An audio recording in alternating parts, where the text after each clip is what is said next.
Long ago, in the lush green highlands of Ethiopia, a young goatherd named Kaldi watched his goats with a curious eye. One afternoon, he noticed his goats nibbling on bright red cherries from a shrub he had never seen before. To his amazement, the goats began to prance and leap with unusual energy, as if dancing with joy.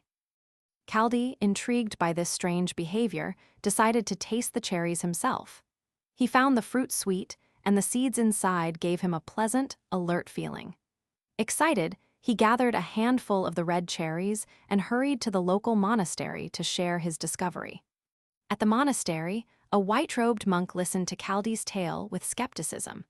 But when the monk tried the cherries, he felt a remarkable wakefulness that helped him stay alert during long hours of evening prayer. The monk and his brothers began to use the cherries, soon learning to roast and brew the seeds into a dark, aromatic drink.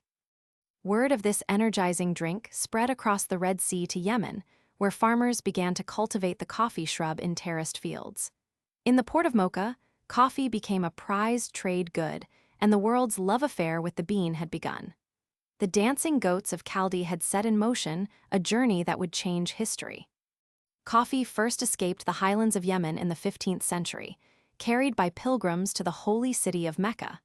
There, the dark, aromatic beans were brewed into a drink that kept worshippers awake during long nights of prayer. By the 1500s, coffee had become a sensation in Cairo and Damascus, where the first coffee houses appeared. These lively spots were filled with the rich aroma of roasting beans and the chatter of merchants, poets, and scholars. From the Middle East, coffee traveled to Constantinople, the heart of the Ottoman Empire. The Sultan himself grew fond of the drink, and coffee houses multiplied, becoming hubs of conversation and even political intrigue. European travelers and traders tasted coffee in Ottoman lands and brought the beans home.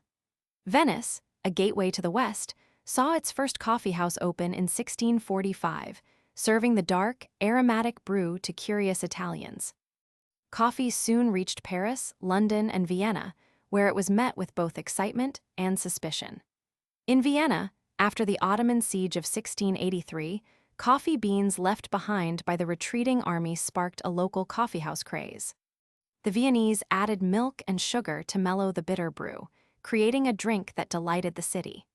By the 1700s, coffee houses from London to Vienna were buzzing centers of news, ideas, and trade, forever changing the way the world socialized.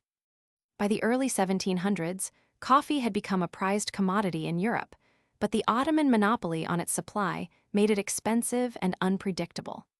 Ambitious European powers, eager to break this control, began smuggling coffee seedlings and seeds to their tropical colonies in the Americas. The first successful coffee plantations took root in the Caribbean, on the French colony of Martinique and the Dutch colony of Suriname. These fertile, volcanic soils and tropical climates proved ideal for the coffee plant, which thrived under the shade of taller trees. To work these vast new plantations, European colonizers turned to the brutal system of enslaved labor, forcibly transporting millions of Africans across the Atlantic.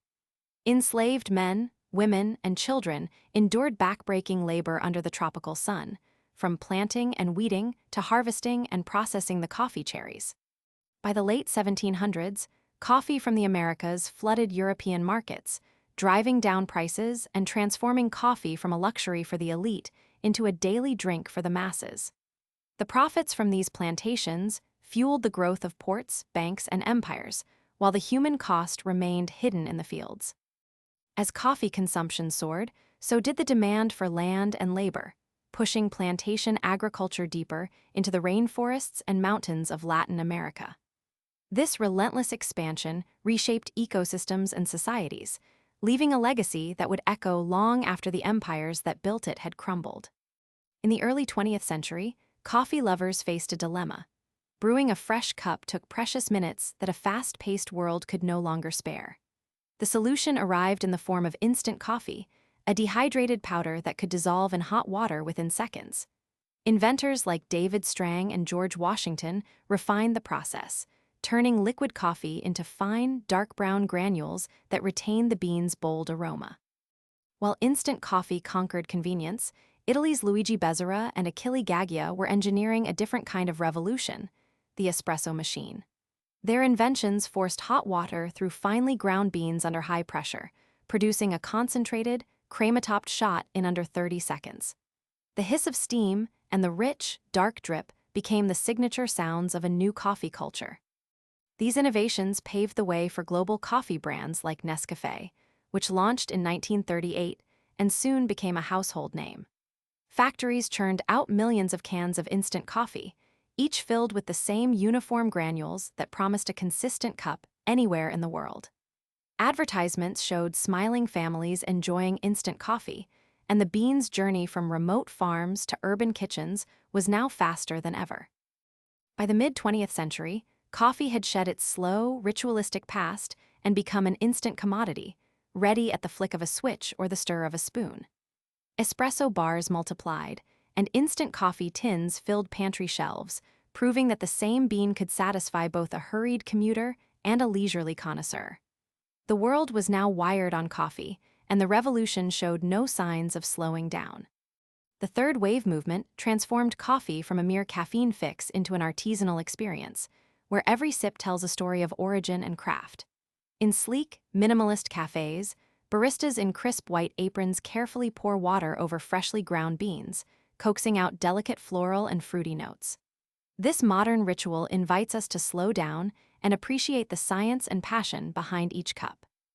Sustainability lies at the heart of the third wave, as roasters and farmers work together to protect the environment. Shade-grown coffee, cultivated under a canopy of native trees, provides a haven for migratory birds and preserves biodiversity. By choosing such beans, consumers support eco-friendly farming that safeguards the planet for future generations. The perfect brew is a delicate dance of variables. Water temperature, grind size, and extraction time all play crucial roles. Scientists and baristas alike use precise tools, from digital scales to refractometers, to measure and replicate the ideal cup. This marriage of art and science ensures that each batch unlocks the bean's full potential. Third-wave enthusiasts celebrate the distinct flavors of single-origin beans, tracing them back to specific regions and even individual farms. A cupping table becomes a sensory laboratory, where tasters note acidity, body, and aroma, connecting each sip to the soil and climate of faraway lands. This deep appreciation turns a morning routine into a global journey. As we look to the future, innovation continues to reshape the coffee world, from lab-grown beans to fully compostable pods. Yet the core remains unchanged, a shared love for that first sip, rich with aroma and promise. The bean that changed the world now invites us to brew a better tomorrow, one cup at a time.